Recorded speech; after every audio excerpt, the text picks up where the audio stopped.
आप देख रहे हैं जोहार झारखंड और आपके साथ मैं हूं विवेक। लेकिन गुजारिश है कि आप घर में रहें, बाहर नहीं निकलिए। कोरोना बंदी के दौरान बेहद जरूरी है कि आप अपनों के साथ रहें, कुछ नया करें, लेकिन घर से बाहर मत निकलिए। सबसे पहले जानते हैं कोरोना को लेकर झारखंड में अब तक के अपडेट क्या है। तो झारखंड में कोरोना के मरीजों की संख्या बढ़कर हो गई है 41। कोरोना से झारखंड में 2 मरीजों की अब तक मौत दर्ज की गई है। कल एक ही दिन में मिले हैं 7 कोरोना के मरीज। और रांची का हिंदपीढ़ी इलाका कोरोना का हॉटस्पॉट बना है। रांची के हिंदपीढ़ी से 23 पॉजिटिव मरीज सामने आए। हालांकि बोकारो से खबर है कि अब तक 9 मरीजों में कोरोना की पुष्टि हो चुकी है। अच्छी बात यह है कि रिम्स में आज से ईओपीडी सेवा की शुरुआत कर दी गई है। 27 दिन की सख्ती के बाद आज से थोड़ी राहत मिली है, थोड़ी छूट मिली है।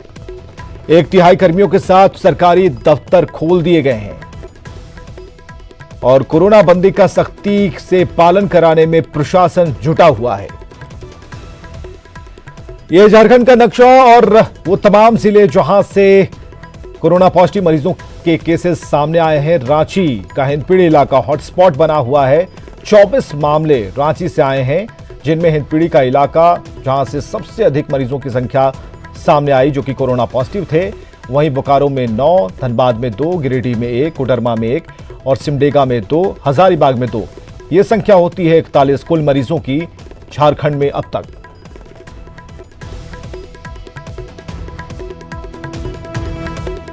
चार राज्यों में लॉकडाउन के उल्लंघन के मामले में आए सामने मध्य प्रदेश, पश्चिम बंगाल में उल्लंघन हुआ है। और हम आपको बताते चले कि 4 राज्यों में सख्ती से पालन करवाया जा रहा था, लेकिन मध्य प्रदेश, पश्चिम बंगाल में इसका उल्लंघन हुआ है। महाराष्ट्र और राजस्थान में भी लोगों ने उल्लंघन किया नियमों का, निर्देशों का। और इंटर मिनिस्ट्रियल सेंटर टीम काम करेगी इस पूरे मामले को सॉल्व करने में, इसकी जांच करने में। और राज्यों का दौरा करने के बाद एक जांच रिपोर्ट तैयार की जाएगी जिसे आगे सौंपा जाएगा। इन 4 राज्यों में बंदी के उल्लंघन के कई मामले सामने आए हैं। धनबाद को कोरोना पॉजिटिव रेलकर्मी का बोकारो कनेक्शन मिलने के बाद जिला प्रशासन और स्वास्थ्य विभाग हरकत में आ गया है। मरीज के सभी परिवार के सभी सदस्यों को होम क्वारंटीन किया गया है और साथ ही कोरोना जांच के लिए सभी के सैंपल लिए गए हैं। 50 में कोरोना मरीज का ससुराल है और 23 मार्च को वो अपनी गर्भवती पत्नी से मिलने ससुराल आया था, लेकिन इसके बाद 27 मार्च को धनबाद लौट आया। स्वास्थ्य विभाग मरीज के संपर्क में आए लोगों को भी चिन्हित करने में जुटा है।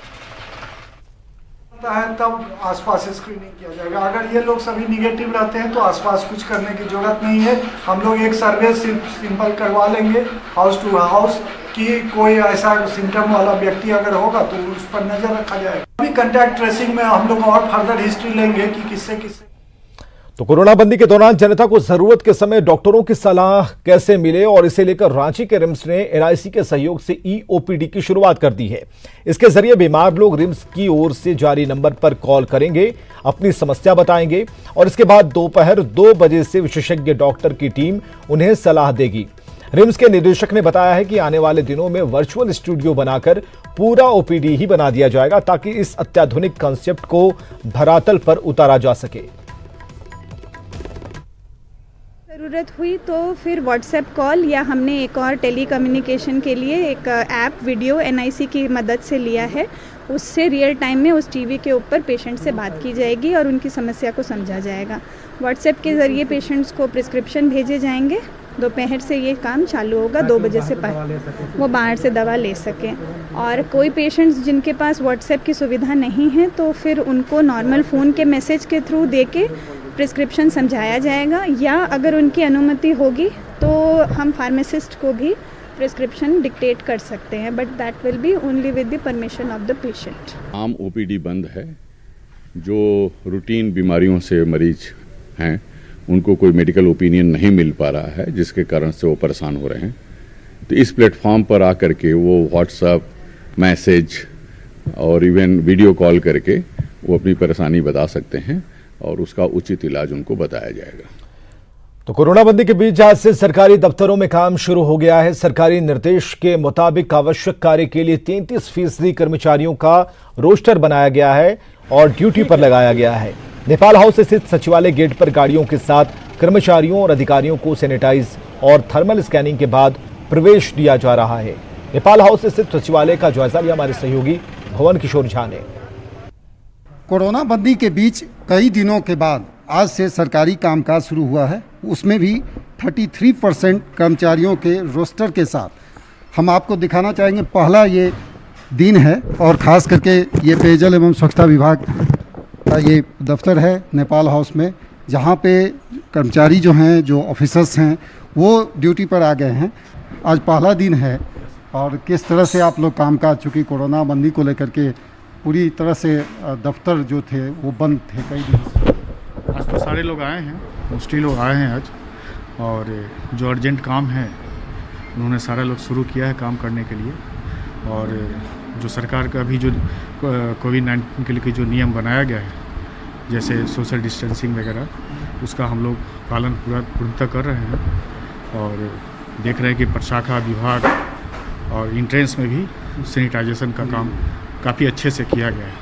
वहाँ पे गाड़ियों का भी सैनिटाइजेशन किया जा रहा है और जो थर्मल स्कैनर है उसके द्वारा भी सारी व्यवस्थाएं बहुत बढ़िया से की गई हैं।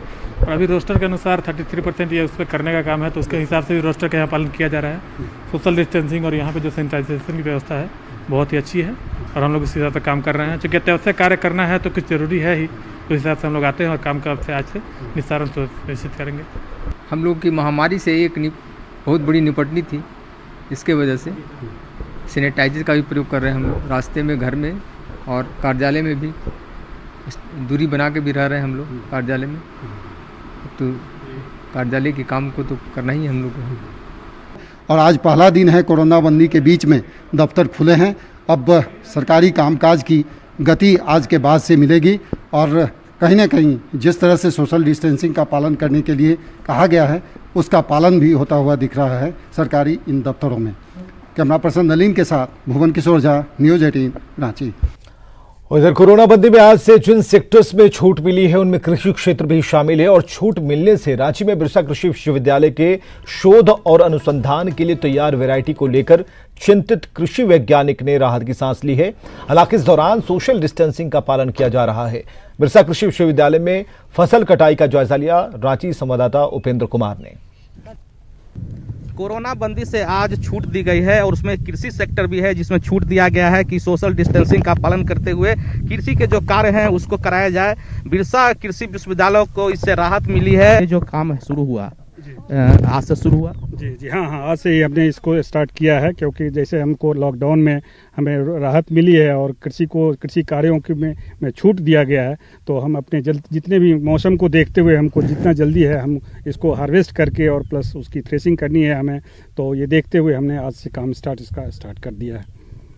सोशल डिस्टेंसिंग और जो जिस तरह से जो बात की गई है कि कैसे कोरोना को परास्त करना है, उसके लिए जो गाइडलाइन है उसका पालन कराया जा रहा है पूरा। हम आप देख सकते हैं कि हमारे जो भी लेबरर्स काम कर रहे हैं वो तो अलग अलग ब्लॉक में रख के काम करते हैं। अलग हार्वेस्टिंग जैसे भी होता है तो हम अलग अलग ब्लॉक में उनको रख के ये हार्वेस्टिंग करवाते हैं। और सबको मास्क और हमारा सैनिटाइजेशन वाला जो है साबुन हमने रखा, ये उपलब्ध करा के रखा है, ताकि इनका सैनिटाइजेशन प्लस ये मास्क लगा के अपना काम करते रहें और सोशल डिस्टेंसिंग का पूर्णतः पालन हो। आपने रिसर्च किया है और जो तैयार होकर जा रही है फसल, क्या उम्मीद है कि इसमें से कुछ वैरायटी जो है वो उन्नत वैरायटी वो किसानों को मिल? अगर है तो क्या है? तो हमारा 2 मेन ऑब्जेक्टिव है कि एक तो हमको कम अवधि वाले जीनोटाइप का भी डेवलप करना, वैरायटी डेवलप करना, और साथ ही वो कम पानी में उसका अच्छा से उसका उत्पादन होना। तो ये 2 ऑब्जेक्टिव को लेके हम लोग रिसर्च का काम अपना करते हैं।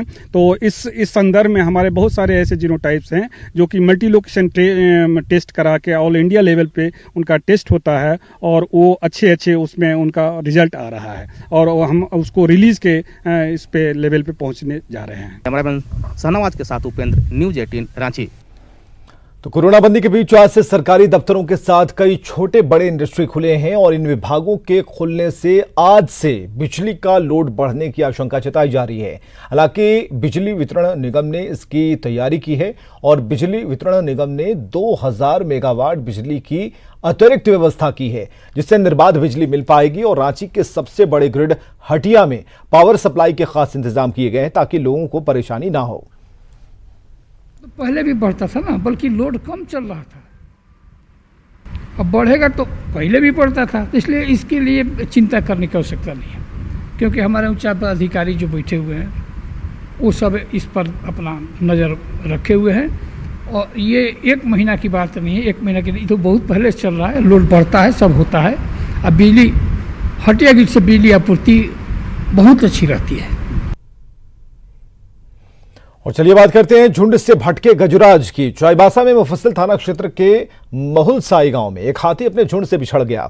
मौके पर मौजूद लोगों ने वन विभाग को इसकी जानकारी दी और इसके बाद वन विभाग के कर्मी हाथी को भगाने में जुटे हैं। वहीं हाथी को देखने के लिए बड़ी संख्या में लोग पहुंच गए हैं। इसके कोरोना बंदी के दौरान सोशल डिस्टेंसिंग की धज्जियां भी उड़ती दिखी। वहीं वन विभाग के कर्मियों ने लोगों से घर में रहने की अपील की है।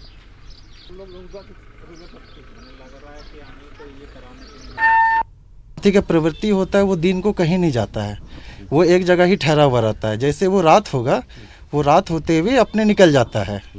इसीलिए यही अपील रहे लोगों से भी कि संयमता बरकरार रखें और अपने अपने घर में रहे। अब बच्चों बूढ़ों का खास ध्यान दें, ये से कोई इधर उधर निकलने ना दे, भीड़ जमा ना करे।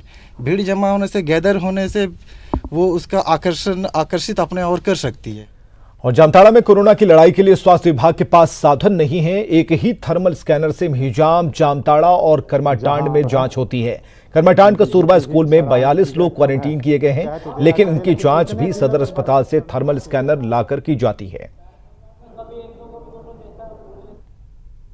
स्कैनर तो नहीं है, लेकिन कल मंगवा के जो है स्पेशली मंगवा के इस सब का स्कैनिंग किया गया है। जो सब टोटल पेशेंट का नेगेटिव हुआ, किसी का टेम्परेचर ज़्यादा नहीं आया। आदेश दिया था तो उस समय बताया गया था कि जामताड़ा के जो प्रभारी हैं वही करमाटांड के प्रभारी हैं, लेकिन अलग से वहाँ थर्मल स्कैनर की व्यवस्था आज मैं सिविल सर्जन को कहूँगा कि करमाटांड के लिए अलग से करिए। कोरोना बंदी को लेकर लाहौर नगरी जमशेदपुर का प्रसिद्ध जुबली पार्क वीरान पड़ा है। कभी लोगों से गुलजार रहने वाला पार्क आज कोरोना बंदी में लोगों का इंतजार कर रहा है। जायजा लिया हमारे सहयोगी रंजीत कुमार ओझा ने। कोरोना बंदी को लेकर के 3 मई तक का लॉकडाउन घोषित किया गया है, जिसके बाद आज हम लाहौर नगरी जमशेदपुर के जुबली पार्क का नज़ारा आपको दिखाने का प्रयास करेंगे। आप देख सकते हैं कि यह जो शहर का जुबली पार्क है वह सबसे खूबसूरत स्थान है, जहां की लोग लॉकडाउन में किसी भी प्रकार यहां पहुंच नहीं पा रहे हैं। नहीं तो इस जगह पर हर समय लोग अपने परिवार के साथ आते थे और यहां अपने परिवार के साथ इस पार्क में घूम करके आनंद उठाते थे। इतना ही नहीं, पूरे सप्ताह की थकान लोग आकर के यहाँ अपनी दूर करते थे, क्योंकि यह जो लाहौर नगरी का जुबली पार्क है, यहाँ शहर ही नहीं बल्कि शहर के बाहर से भी सैलानी जो है वो आते थे शहर में और इस खूबसूरत पार्क का आनंद उठाते थे। फिलहाल लॉकडाउन है, जिसके कारण पार्क में कोई भी नज़र नहीं आ रहा है। सुरक्षाकर्मी एक आध हैं वो नज़र आ रहे हैं और साथ ही यहाँ जो पर्यावरण का दृश्य जो नज़र आता है वह काफ़ी मनमोहक दृश्य होता है, क्योंकि अभी लोगों का आगमन कम है। तो इस स्थान पर आप देख सकते हैं कि किस तरह से चिड़िया जो है उनकी कलकलाहट साफ तौर पर सुनने को मिल रहा है। हालांकि अब लोगों को यह इंतज़ार रहेगा कि शहर में लॉकडाउन कब समाप्त हो और कब पुनः लोग आकर इस जुबली पार्क की खूबसूरती का आनंद उठाएं। न्यूज़ 18 के लिए जमशेदपुर से रंजीत कुमार ओझा। और खबर है गुमला से, जहां कोरोना बंदी का सख्ती से पालन करवाने को लेकर लोग भी अलर्ट हैं। कल तक लोग बैंकों से रुपए निकालने के दौरान पूरी तरह से लापरवाह दिखते थे, लेकिन अब सोशल डिस्टेंसिंग का पालन कर रहे हैं। हमारे सहयोगी सुशील कुमार सिंह ने जायजा लिया है। इस माहौल में जहां पर हर तरह से ये बात बताई जा रही है, अगर कोरोना से बचना है तो आपको सोशल डिस्टेंसिंग मेंटेन करना होगा। इस तस्वीर को हम दिखाना चाहते हैं। अभी एक बैंक के बाहर हम खड़े हैं और ये लोग पैसा निकालने के लिए पहुँचे हैं। और आप जान सकते हैं कि जिस तरह से लॉकडाउन है, ऐसी परिस्थितियों में लोगों का जीवन कहीं ना कहीं थम सा गया है। लोग जरूरत के सामानों की खरीदारी के लिए कहीं ना कहीं पैसे की निकासी के लिए बैंक पहुँच रहे हैं। और हम इनकी तस्वीरों को थोड़ा जूम करके बड़ा करके दिखाना चाहेंगे कि आप देख सकते हैं कि कितना ज़्यादा सोशल डिस्टेंस लोग मेंटेन कर रहे हैं। तो ऐसे में स्पष्ट है, ये तस्वीर कहीं ना कहीं लोगों को बता रही है कि आप इसी तरह से कोरोना की जो लड़ाई है उस पर जीत हासिल कर सकते हैं। और निश्चित रूप से कड़ी धूप होने के बावजूद जो लोगों का यहाँ सोच है वो स्पष्ट दर्शा रहा है कि कहीं ना कहीं लोग सोशल डिस्टेंस को मेंटेन कर रहे हैं। और नीचे की तस्वीर जो महिलाएं हैं, पुरुष और सभी के द्वारा जिस तरह सोशल डिस्टेंस मेंटेन किया जा रहा है, इसकी सराहना की जानी चाहिए। क्योंकि आवश्यकता पैसे की है तो बैंक तो आना पड़ेगा, लेकिन जिस तरह से कोरोना से लड़ना है तो आपको ये दूरी मेंटेन करनी होगी। और निश्चित रूप से ये तस्वीर उन लोगों के लिए कहीं ना कहीं सबक है जो किसी काम के लिए जाते हैं, वहाँ भीड़ भाड़ करते हैं। तो ये तस्वीर कहीं ना कहीं लोगों को समझाने के लिए पर्याप्त है। और हम न्यूज़ 18 के माध्यम से लोगों से अपील भी करना चाहेंगे कि आप किसी भी काम के लिए निकलते हैं तो सोशल डिस्टेंस मेंटेन करें, क्योंकि सोशल डिस्टेंस मेंटेन करके ही कहीं ना कहीं कोरोना की इस जंग में हम जीत हासिल कर सकते हैं। तो निश्चित रूप से इस तस्वीर की जितनी सराहना की जाए काफ़ी कम है। और बैंक प्रबंधन भी इनके लिए इस तरह की बातें बता रहा है कि आप सोशल डिस्टेंस मेंटेन करें ताकि कहीं ना कहीं कोरोना की लड़ाई में हम जीत हासिल कर सके। न्यूज़ 18 के लिए गुमला से सुशील कुमार।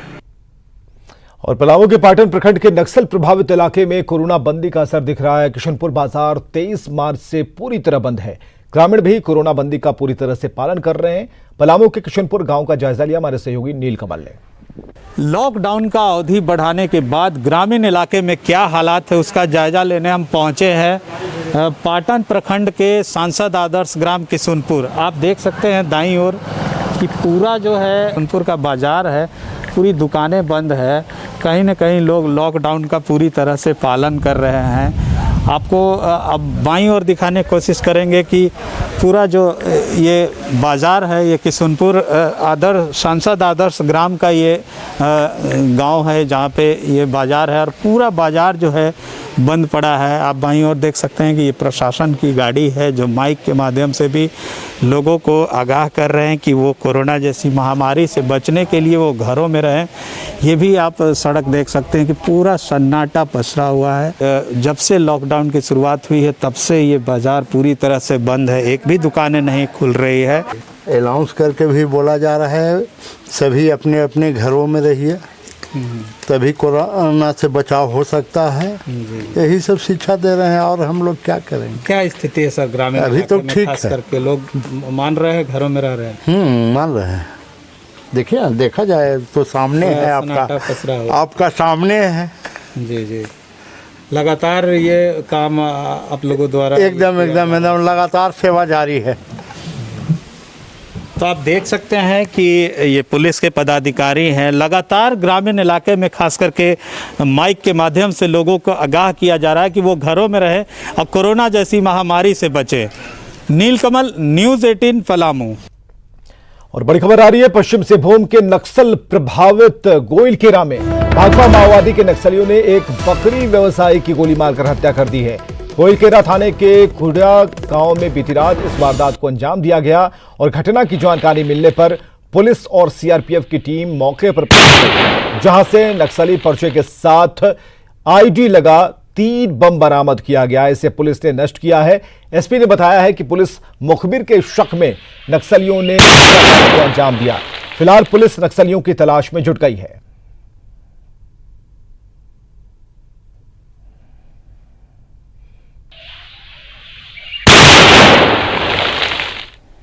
और हजारीबाग के चुरचू प्रखंड के बहेरा समेत कई गांवों में तरबूज की खेती की जा रही है। यह इलाका तरबूज की खेती के लिए जाना जा रहा है क्योंकि कम मेहनत में किसानों को तरबूज की खेती से काफी मुनाफा हो रहा है।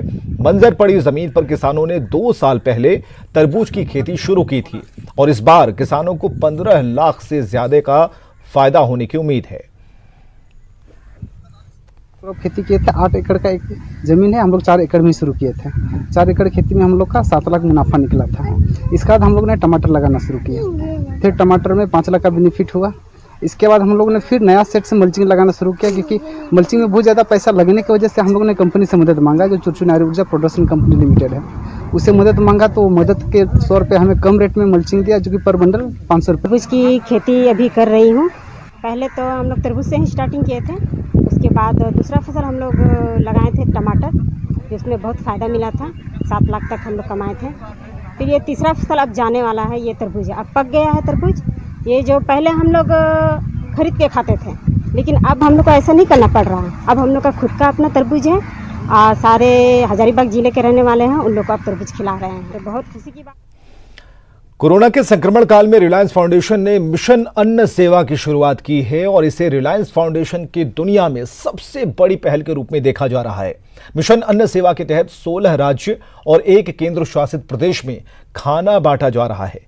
खास बात यहां यह है कि इसके तहत अब तक 2 करोड़ से ज्यादा लोगों को खाना खिलाया गया है। फाउंडेशन ने 3 करोड़ लोगों को खाना खिलाने का लक्ष्य तय किया है। My dear members of the Reliance family, Namaskar.